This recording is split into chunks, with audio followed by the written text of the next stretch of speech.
The wellness industry is overcomplicating everything because it benefits from confused women.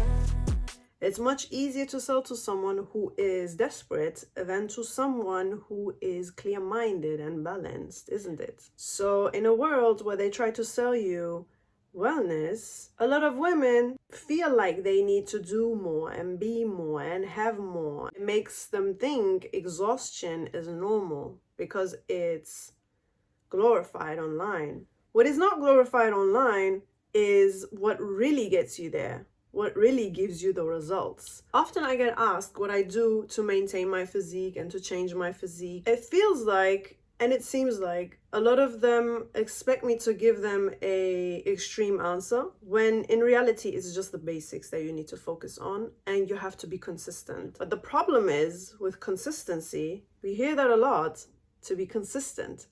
But if your routines, your healthy habits are stressing you out, then that's not sustainable. And that means you cannot be consistent.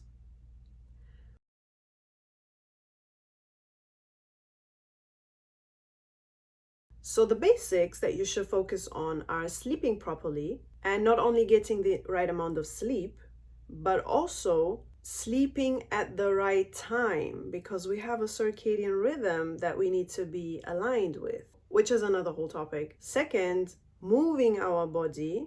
And I'm not talking about strength training, that's number 3. Moving our body gently, like walking or yoga, something I like to do, or whatever else, like stretching mobility routines and stuff like that. So gentle movements that do not rise your cortisol, the stress hormone in your body, which is not a bad thing, but the whole idea of this is, I will get there, wait. Number 3 is strength training to build and maintain a certain amount of muscle mass, which will also help you with burning fat and the calories, blah, blah, blah, right?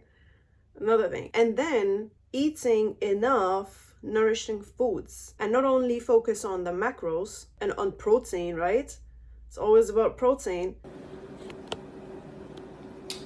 but focusing on the minerals and the vitamins and all those type of things.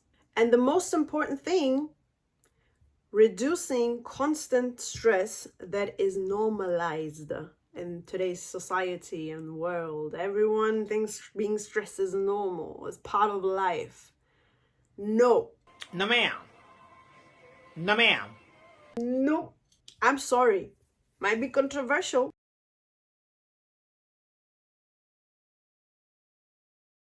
Now let's get to the juicy part. Why you're not seeing progress, even though you're doing the hard work that you're supposed to do. First of all, you don't need to do more. You need to regulate your nervous system.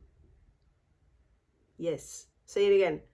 You need to regulate your nervous system, because being constantly stressed, even though you might think you're not, but your body is, will not give you the results that you're looking for, because you being constantly under stress doesn't allow your body to recover. That's when you grow the muscles. That's when you will see the most results. Some of the biggest signs or symptoms that you're stressed, even though you think you're not, is when you feel inflamed, you look swollen, you're retaining water, you feel tired and exhausted every time you wake up, holding onto fat, especially in the belly area, really struggling to get rid of that, losing motivation, switching between extremes, and in general not seeing any progress or very little progress. That's when you know something is wrong. You know when you know something is wrong? When your whole healthy habits, your whole healthy lifestyle is making you feel miserable. Period. Because the whole point of this is to feel good, to be healthy. It should become part of your life, and that's when it's sustainable. That's when it will give you long-term results that you can maintain. Because you can struggle yourself and push yourself through this, but eventually it will catch up. And I'm just speaking from my experience. At some point, when it catches up, you will burn out.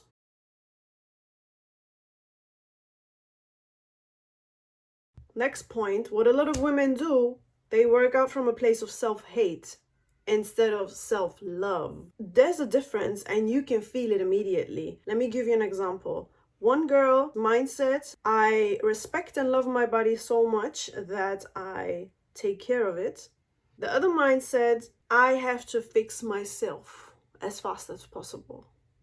See the difference? There's a whole different energy around this. And let's say in this case, both of them have the same routine, exactly the same routine, but their results look completely different. And guess why? Now we can get spiritual. Nice. The way you perceive yourself and your surroundings is how you will experience life. Coming from a place of self-love will get you in a completely different place than hating or trying to fix yourself. Why fix? What's wrong that you're fixing? Are you Bob the Builder? You can build, but build from love. Okay? And by the way, the symptoms that I mentioned, of course, it can also be other things, right? But first, the baseline, let's get to the foundation, which is regulating the nervous system. And from then, we can work and see what type of nutrients you're lacking. You're lacking a vitamin B12. Are you lacking, I don't know, vitamin D? Is it iron, magnesium, for example, which I needed? And for the longest, I didn't even know. There's a lot of things, but that's why I'm saying the whole point of this video is focusing on the basics will eliminate most of the problems that a lot of women go through. I'm not saying it's the answer, but most of the times, especially in today's modern world, that's what is causing the issues, and it's stress. So if you feel like your healthy habits are stressing you out, then you know we need to change something, because that's not sustainable, honey. We need to become consistent, which means our routines have to feel grounding. If it doesn't feel grounding, you will not stick to it. You don't want to stick to it because it doesn't make you feel good, and you will not be consistent. So the whole secret of being consistent is having routines that you want to be consistent with. That's the whole point. Being consistent with stressful routines. What are you doing to yourself? No. Less is more, especially when it comes to your physical, your mental, and your spiritual well-being. Less is more. Again, if there is anything that resonated with you or you want me to dive deeper into, we can do that, because I like to talk about things that women suffer from, but it's not really talked about properly online because it doesn't look fancy. But that's what it is. It's just the basics, which we can also dive deeper into, or into the, you're a girl, you're a woman. I'm sorry, you're a woman. You're going through cycles that also affects your hormones and your emotions depending on your lifestyle and what you're going through, right? So the first thing to focus on is regulating your nervous system, baby. Subscribe if you want to hear more, because I will be posting more. And that's it. Bye.